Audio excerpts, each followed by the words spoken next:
बिस्मिल्लाहिर्रहमानिर्रहीम। अस्सलाम वालेकुम नाजरीन, आज हम एक बार फिर डॉक्टर हकीम लैडी साहब के पास आए हैं।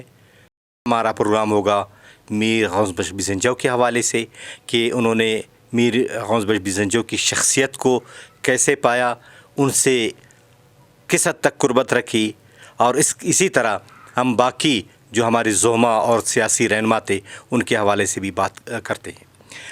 डॉक्टर हकीम लैडी साहब, आज हम आए हैं आपसे अपने सियासी रहनुमा जो बलूचिस्तान के गुज़रे हैं, चूँकि उनके सबके आप करीब रहे हैं। सबसे पहले हम मीर गौस बख्श बिज़ंजौ के बारे में आपसे पूछना चाहेंगे कि आप उनसे पहली मर्तबा कब मिले, और उससे पहले कि आप कैसे सियासत में आए, उसके बाद मीर गौस बख्श बिज़ंजौ से आपके ताल्लुकात किस तरह बढ़े। आज हम मीर गौस बख्श बिज़ंजौ के हवाले से बात करेंगे और उसके बाद दूसरे जो हमारे जो सियासी रहनुमा हैं उनके हवाले से।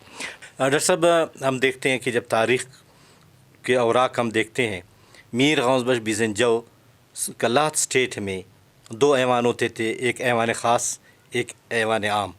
ऐवान ख़ास में उन्होंने बाकायदा तकरीर की थी और पाकिस्तान में शमूलियत के ख़िलाफ़ तकरीर की, और उन्होंने इस बात की मुखालफत की कि वो पाकिस्तान में शामिल हो जाए, बल्कि वो उन्होंने कहा कि कल्लात आज़ाद स्टेट की हैसियत से रहेगा। लेकिन हम देखते हैं कि वही गौस बख्श बिज़ंजौ जिन्होंने पाकिस्तान की मुखालफत की, जब पाकिस्तानी सियासत में आ गए और उसके बाद उन्होंने अपने जो पार्टी है उसका नाम पाकिस्तान नेशनल पार्टी रखा, तो ये एक तज़ाद कैसे? जहाँ तक कल्लात स्टेट का ताल्लुक़ है, वो उसमें आपको मैं ये बताऊं कि वो लॉर्ड माउंटबेटन, जिन्ना साहब और लियाकत अली ख़ान और ख़ान ऑफ कल्लात के दरमियान में एक ट्रीटी हुआ जिसको स्टैंड स्टिल ट्रीटी कहते हैं, जिसमें पाकिस्तान ने हुकूमत कल्लात को तस्लीम किया और जो मुस्तजार लीज़ पर इलाके लिए हुए थे लॉर्ड फोर्ट संडेमंग के ज़माने में, जिसमें हमारा नसीराबाद है, शिब्बी है, बोलान का रेलवे लाइन है, कोयटा था, इसके पेशीन जी हाँ चागी का इलाका था, ताकि उस ज़माने में ये 1882 में शायद ये दश्त के मुकाम पर ये मुआहदा हुआ इन दोनों के दरमियान, ब्रिटिश एम्पायर और ख़ान ऑफ कल्लात के दरमियान, ख़ान खुदादाद के दरमियान।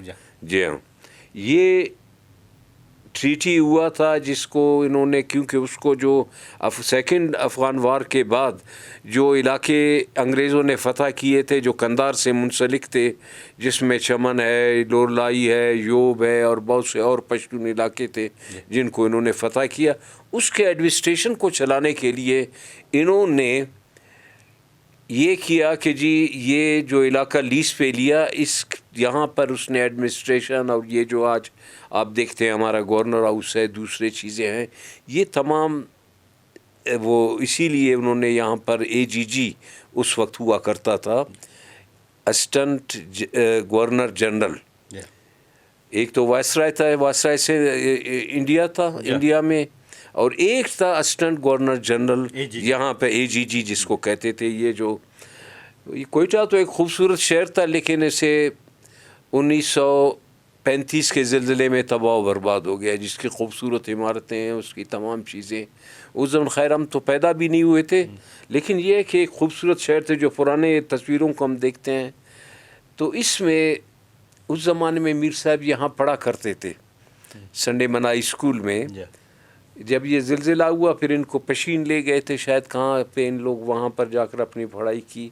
और मैं आपको ये बताऊं कि खुदादाद खान को जब अरेस्ट किया गया, उसको लोरलाई के जेल में रखा गया, उम्र कैद दी थी ब्रिटिश उसको अम्पायर ने, क्योंकि उसके बाद महमूद ख़ान आए थे, उनका बेटा ख़ान महमूद ख़ान, उसकी जो आज खबर भी आज उसमें है, पेशीन में है, मलीज़ई में है जी।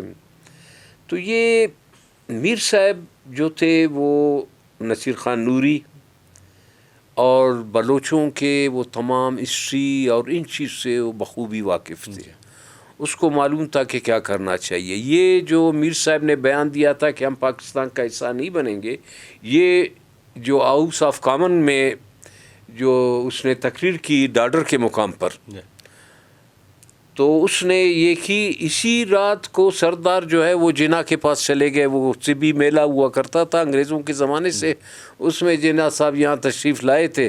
اس کے پاس گئے، ہم آپ کے ساتھ آئیں گے. سبھی میں جی ہاں.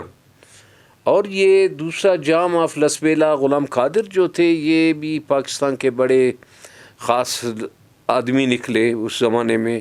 اس نے جا کر 5,000 نواب اس کو دیا، اپنا اس کو نواب بائی خان کو اور نواب خاران کو، اور ان کو بھی وہ کیا کہ جی تم لوگ پاکستان میں شامل ہو جاؤ.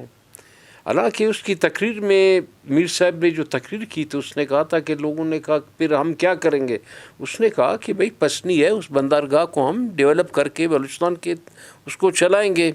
لیکن بعد میں جب ہمارے یہاں پر جرگہ ہوا جس میں یہ آپشن دی گئی تھی کہ بھئی آپ اس میں انڈیا میں رہیں گے یا آپ پاکستان میں رہیں گے، تو بدقسمتی یہ ہوا کہ آج جو ہمارے لیڈر تھے نواب خیر بخش قابل احترام اور نواب اکبر خان، بدقسمتی نے ان دونوں نے پاکستان میں شمولیت کا اعلان کر دیا.